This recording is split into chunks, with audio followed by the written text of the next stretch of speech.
젊을 때에 우리는 모든 대답을 얻기를 바랍니다.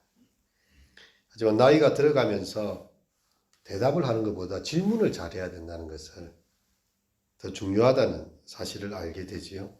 바른 질문을 하는 것이 중요합니다. 예를 들어서 어떤 사람이 직장을 취직하려고 하면요, 돈을 아무리 많이 준다 해도 그게 이 구린 일인지 남을 사기치는 일인지 마약을 파는 건지 일이 뭔지도 안 물어보고 억대 연봉을 준다 했다고 덥석 잡았다가는 이 사람 감방 신세가 됩니다. 그래서 이 일이 무엇인가를 봐야 되죠. 그래서 이 근로계약서라는 게 있습니다. 그래가지고 내가 하는 일이 뭔지를 정확하게 아는 거죠. 그리고 거기에는 최저 시급이 적혀 있어요. 올해 같은 경우 9,160원 최소 시급. 근데 3,000원 밖에 안 주겠다. 근데 내가 이렇게 노동하고 수고했는데 너무 짜게 준다는 것은 이걸 불법한 것이죠. 최저 시급 이상으로 받아야 된다, 무조건. 그래서 계약서에 내가 얼마를 받고 일을 해야 되는지를 알아야 되는 것입니다. 그런가 하면 이 일이 내 적성이랑 맞고 앞으로 장래성이 있는가? 아니라면요, 그 일은 그만둬야 됩니다. 왜냐하면 갔다가 금방 나와야 될 일이 분명하기 때문입니다. 바른 질문이죠. 과연 이것이 무슨 일이고 내한테 맞는지 어떻게 되는지를 분명히 알아야 하는 것입니다. 지금 차를 살 때도 마찬가지죠. 판매하는 사람은 무조건 좋은 말 합니다. 이 차를 타면 당신이 아주 럭셔리해 보이고 이 정도 차는 끌고 다녀야 되고 이 차가 뭐 성능이 뛰어나고 다 필요 없습니다. 브레이크 잘 듣는지, 아무리 잘하면 뭐하면 브레이크 안 넣으면 사고 나는 거죠. 연비가 괜찮은지, AS는 잘 되는지. 차는 반드시 고장이 나기 때문에 AS가 제대로 안 되는 차는 나중에 골칫덩어리가 됩니다. 그래서 잘 물어야 돼요. 그 차를 파는 사람의 세일즈맨의 말에 혹할 게 아니라 중요한 질문을 던져야 됩니다. 이 차 고장나면 어떻게 합니까? 물어봐야 되는 거죠. 사랑에 빠진 사람들은요, 눈에 콩깍지가 씌어가지고 앞뒤 아무것도 안 보입니다. 그때에 부모님과 친구들은 바른 질문을 하게 되죠. 정말 그는 경건한 어머니 신실한 동반자로 너의 인생은 끝까지 갈 수 있는 사람인가? 아니면 그냥 이렇게 겉으로만 달빛 속에서 머릿결이 휘날리는 그 모습에 반한 것인가? 정말 그 사람은 신실한 성품을 가지고 너의 인생의 동반자로 끝까지 갈 수 있는 사람인가? 근데 이거는 당사자는 잘 보이지 않습니다. 그 사랑에 빠졌다고 이야기하죠. 콩깍지가 씌인 거죠. 그럼 옆에 가족들이 잘 생각해봐. 네 인생 전체를 걸어야 되는 일이야. 한마디 던져줄 수 있는 것입니다. 우리가 살아가면서 많은 질문들을 앞에 서게 되는데요. 우리 인생의 일생일대의 가장 중요한 질문이 바로 오늘 본문에 딱 놓여져 있습니다. 1절을 한번 읽어보겠습니다. 여호와여, 주의 장막에 머무를 자 누구오며 주의 성산에 사는 자 누구오니까? 누가 하나님의 장막에 머무를 것이고 누가 주의 성산에 살 것인가? 이만큼 중요한 질문이 어디에 있겠습니까? 누가 영원히 하나님과 얼굴을 대면하면서 주님의 천국에 이를 수 있고 그분의 성산에 함께 영원히 살 수 있을까? 여러분, 이거 다윗은 이렇게 질문하는 게 아닙니다. 그냥 예루살렘 성전에 누가 들어갈 수 있지?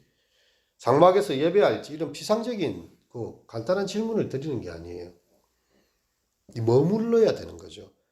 아브라함이 약속의 땅에 머물고 하나님의 또 장막에 이렇게 다윗이 머무는 거.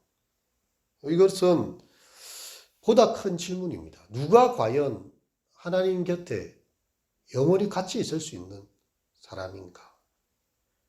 어떤 사람들이 하나님의 임재 안에 살 수 있는가? 여러분, 우리는 시편 14편을 보았지만요.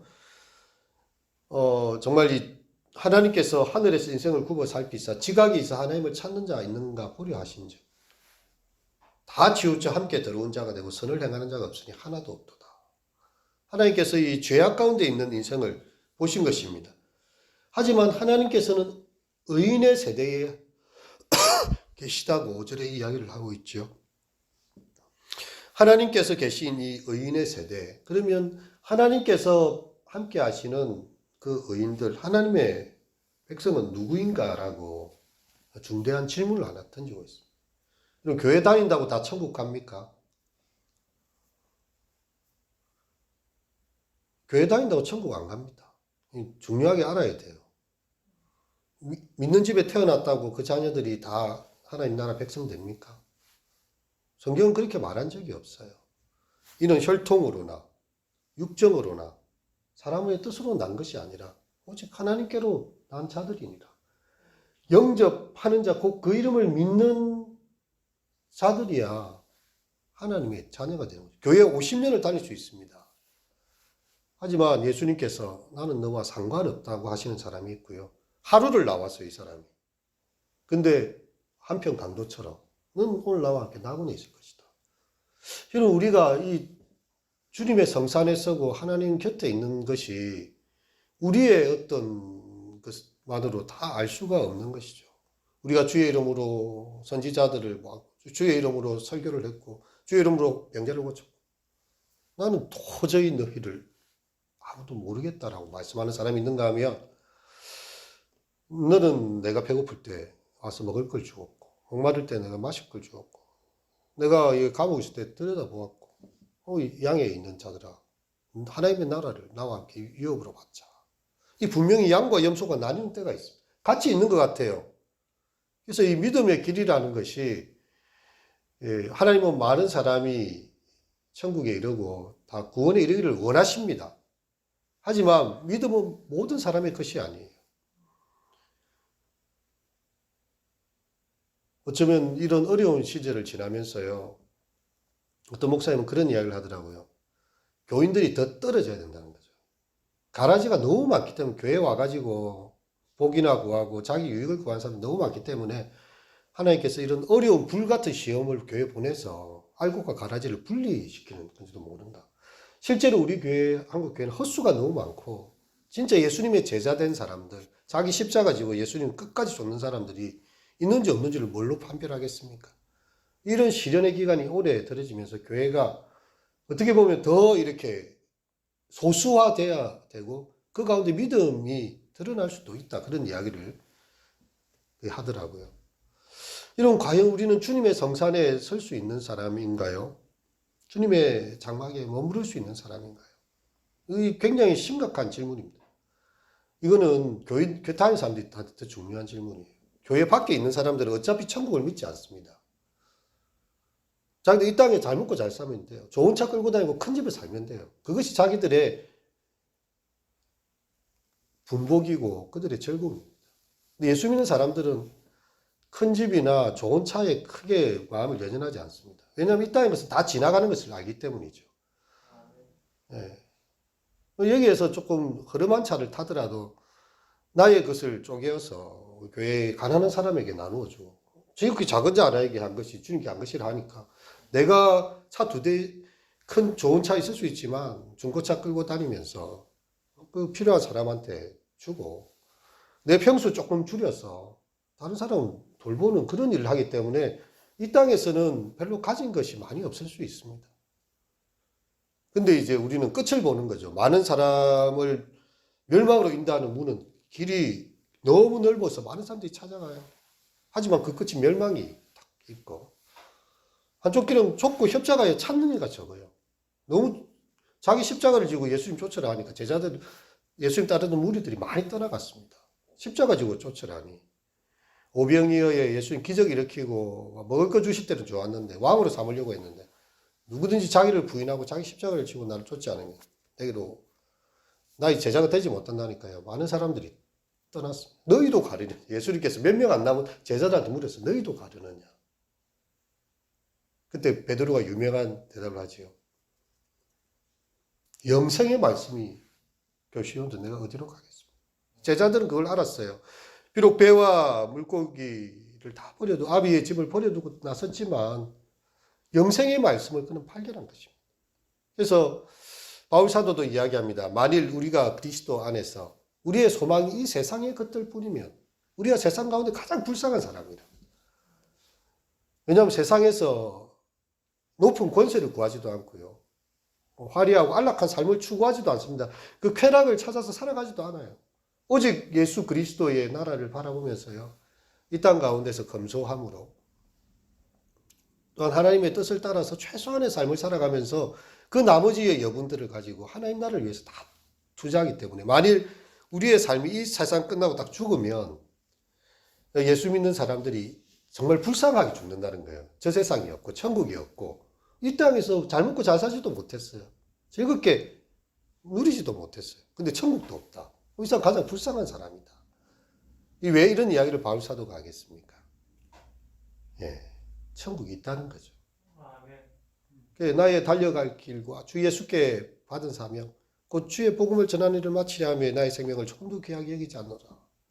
이 바울이 그런 고백을 했다가 마지막에 디모데후서에 이렇게 하죠. 나의 달려갈 길을 믿음을 지켰으니 이제는 나를 위하여 의의 면류관이 예비되었도다. 내게만 아니라 주의 나타나심을 사모하는 모든 자에게 도니라. 바울은 그 죽음 앞에서 예수 그리스도의 의의 면류관이 예비되어 있던 것을 확신했습니다. 그리고 그 믿음을 복음과 함께 고난을 받으라고 증거해 주고 있는 것이지요. 여러분, 하나님의 앞에 서게 되는 날, 그분 앞에서 영광스럽게 되고 그분의 성산에 머무를 자가 되는 것, 정말 이것이 우리에게 정말 큰 질문입니다. 그 내용을 2절에서 5절 사이에 이 말을 해주고 있는데요. 천국에서 하나님의 임재 안에서 살고자 하는 사람들에게 한 10가지 정도의 조건이 있다. 이 병행 형태로 되어져 있고 짝을 맞춰 읽도록 되어져 있습니다. 한번 읽어보겠습니다. 정직하게 행하며 공의를 실천하며 그의 마음에 진실을 말하며 그의 혀로 남을 허물하지 아니하고 그의 이웃에게 악을 행하지 아니하며 그의 이웃을 비방하지 아니하며 그의 눈은 망령된 자를 멸시하며 여호와를 두려워하는 자들을 존대하며 그의 마음에 서운한 것은 해로울지라도 변하지 아니하며 이자를 받으려고 돈을 구워주지 아니하며 뇌물을 받고 무죄한 자를 해하지 아니하는 자이니 이런 일을 행하는 자는 영원히 흔들리지 아니하리라. 아멘. 여러분, 이 조건들은요, 우리의 매일의 삶과 관련 있는 것입니다. 스코필드라는 선교사가 일제강점기에 이렇게 한국에 와서 정말 한국 사람들 사랑했던 사람인데요. 일본의 이토 히로부미하고 같은 기차를 탈 일이 있었습니다. 이토 히로부미가 예수 믿으면 천국에 간다 하는데 나도 천국 갈 수 있지 않겠냐. 이 나라를 남의 나라 와서 남의 나라 등골을 빼먹는 사람이에요. 이 사람이 온갖 죄악을 저지르는 사람이에요. 근데 나도 예수 믿으면 천국에 가지 않겠냐 이렇게 이야기를 하니까 스코필드가 화가 나가지고 당신 그 예수를 똑바로 믿으려면 당신의 잘못된 행위를 고치지 않으면 천국 문 앞에도 못 간다고 야단을 쳤습니다. 우리가 이 시대에 경계하고 조심해야 될 게 그거예요. 예수를 믿으면요, 그의 삶이 완전히 바뀌게 돼 있어요. 양심이 괴롭고 예수님께서 예수님이라면 어떻게 하실까?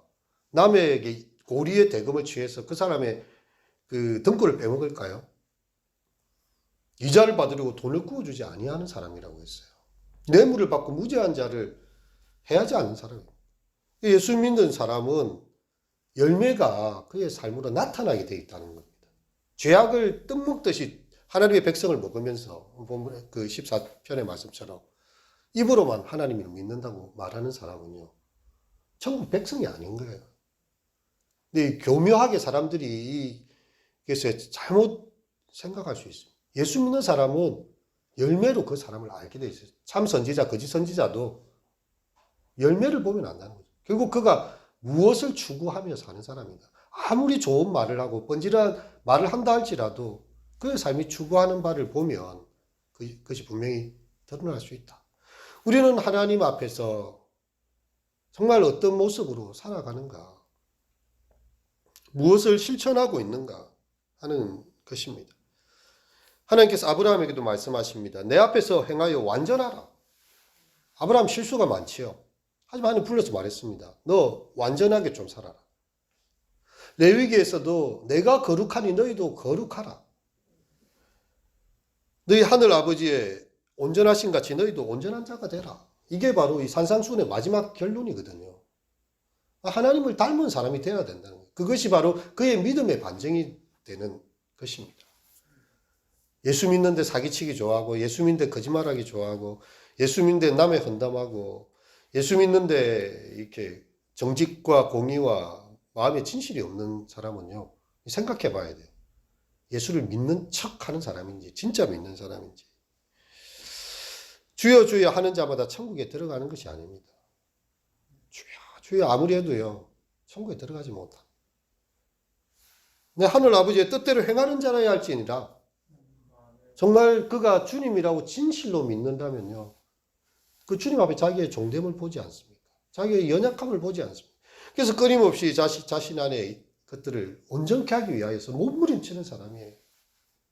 정말 예수 믿는 거 세상에서 참 피곤한 일입니다. 하지만 그의 나라와 그의 의를 먼저 구하면서, 다른 사람은 무엇을 먹을까를 구하고 무엇을 마실까를 구하고 무엇을 입을까를 다 추구하고 있어요. 근데 다 제껴놓고 하나님 원하시는 게 뭘까를 추구하는 삶은 세상의 눈으로 보면 참 피곤하지 않습니까? 하지만 하나님의 뜻 때문에 마음 아파하고 하나님의 뜻 때문에 눈물을 흘리고 애쓰고 수고하는 거, 소자에게 냉수 한 그릇을 대접한 것조차도, 주의 이름으로 대접한 것조차도 어떻게 하신다고요? 하늘나라의 결탄코 상을 잊지 않아요. 여러분, 공의를 실천하는 자입니다. 굉장히 실천적인 부분이죠. 정직하게 행하며, 정직을 말하는 사람이 아니에요. 공의를 말하는 사람이 아닙니다. 공의의 삶을 실천하고 마음의 진실을 말하는 사람입니다. 야고보 사도가 이야기했지요. 믿음이 능히 자기를 구원하겠느냐. 행함이 있어야 된다는 겁니다. 형제나 자매가 헐벗고 필요한 양식이 없는데 평안히 가고 덥게 하고 배부르게 하라. 말이야 뭐 다 할 수 있습니다. 하지만 아무것도 주지 않는다면, 그 몸에 쓸 것을 주지 않으면 무슨 유익이 있겠느냐. 이와 같이 행함이 없는 믿음 그 자체가 죽은 것이다. 오늘 본문은 하나님의 성산에 거할 자가, 장막에 머무를 자는 그 믿음의 실천을 가진 것입니다. 오늘의 말씀은요, 이렇게 이 개인의 모습의 이 부분을 조금 더 이렇게 중심적으로 보도록 했고요. 이제 내일 설교할 때는 또 나머지 부분, 사람들과의 관계와 마음의 자세와 이 돈에 대한 부분을 어떻게 이렇게 하는지가 이 본문에 구체적으로 나와 있기 때문에 그 말씀을 한 번 더 보도록 하겠습니다. 사랑하는 성도 여러분, 정말 우리 이 새벽에 다시 한번 주님 앞에 질문합시다. 나는 주의 장막에 머무를 자가 맞는가? 아니면 주의 성산에 사는 자가 정말 될 것인가? 이 두렵고 떨리는 질문 앞에서요, 우리 자신을 다시 회개하면서 종교적인 허식과 가식에 이렇게 우리가 있었다면 정말 주님 앞에서 철저한 실천적인 신앙, 정말 예수님 닮은 모습이 되기 위해서 그리스도의 장성한 분량이 내 속에 충만한 데까지 이르고, 바울사도가 말했던 것처럼 내가 그리스도를 본받는 것처럼 너희도 나를 본받으라 말할 수 있는 정말 그리스도를 닮은 사람으로 살아가시는 우리 모두가 되시기를 축원합니다. 기도하시겠습니다. 여호와여, 주의 장막에 머무를 자 누구오며 주의 성산에 사는 자 누구오니까? 하나님, 우리 인생에 많은 질문들이 있습니다. 어떤 대학을 가고, 또 자녀들이 누구와 결혼하며, 또 어디에 취직을 하고, 또 어떤 사람들과 함께 일할 것이며, 우리 인생에 큰 결단과 질문이 있는 그런 자리입니다. 하지만 그 무엇보다도 우리 인생의 가장 중요한 질문, 정말 하나님의 성산에 거하고 주의 장막에 머무를 자 누구인지 우리 자신 앞에 질문하게 됩니다. 우리가 주여 주여 주의 이름을 부르고 정말 이 교회 예배 자리에 앉아 있다고 해서 천국에 다 들어갈 것이 아니고 오직 아버지의 뜻대로 행하는 자라야 할지니라 하신 주의 말씀을 생각하며 두렵고 떨림으로 우리의 구원을 이루어가고, 정말 이 새벽에 주님 앞에 우리의 허물들을 자백하고 어제보다 오늘보다 내일 더욱 예수님 닮아가는 우리의 모습 되게 하소서. 예수님 이름으로 기도합니다.